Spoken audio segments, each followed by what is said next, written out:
చికెన్‌తో ఇలా వడలైతే ట్రై చేయండి. చాలా బావుంటుంది. ఇది దానిలోకి తినొచ్చు లేదా స్నాక్‌గా అయినా తినొచ్చు. చాలా యమ్మీగా అండ్ టేస్టీగా అవుతుంది. ఇది చేయడం కూడా చాలా ఈజీ. పిల్లలకైతే బాగా నచ్చుతుంది. దీన్ని చేయడం కోసం అయితే ముందు మనం ఒక బౌల్‌లోకి హాఫ్ కప్పు శనగపప్పునైతే తీసుకుందాము.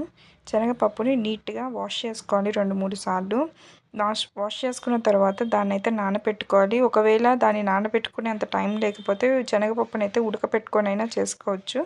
నేనైతే నానబెట్టి చేస్తున్నాను. ఇలా వాటర్ పోసి 4 గంటల పాటు నానబెట్టాలి. ఇప్పుడు ఒక జార్‌లోకి ఒక 100 గ్రామ్స్ బోన్‌లెస్ చికెన్‌ని తీసుకొని దానిలోకి ముందుగా నానబెట్టుకున్న శనగపప్పునైతే ట్రాన్స్ఫర్ చేసుకొని దాంట్లోనే 3 పచ్చిమిర్చి, కారం మీకు తగ్గట్లుగా పచ్చిమిర్చి యాడ్ చేసుకోవచ్చు. దాంట్లోకి చెక్క, మొగ్గ, స్ప్రింగ్ ఆనియన్స్, కొంచెం కొత్తిమీర, పసుపు, ఉప్పు, కారం, ధనియాల పొడి, కొంచెం అల్లం వెల్లుల్లి పేస్ట్ ఇవన్నీ వేసుకొని అయితే పేస్ట్ చేసుకోవాలి. ఇలా పేస్ట్ చేసుకున్న దాన్ని మనం ఒక బౌల్లోకి అయితే ట్రాన్స్ఫర్ చేసుకొని మంచిగా ఒకసారి మిక్స్ చేసుకొని పక్కన పెట్టుకోవాలి.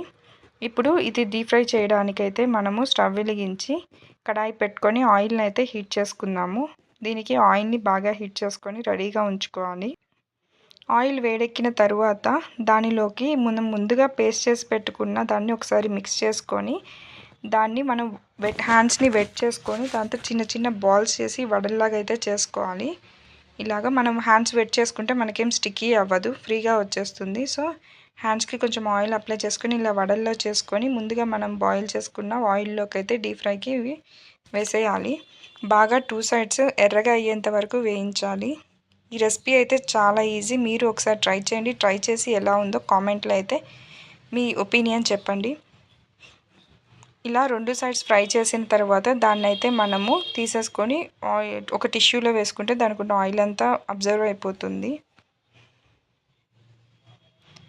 అంతే అండి. ఎంతో ఈజీగా సింపుల్గా అయితే ఈ చికెన్ వడలు అయితే చేసేసుకోవచ్చు.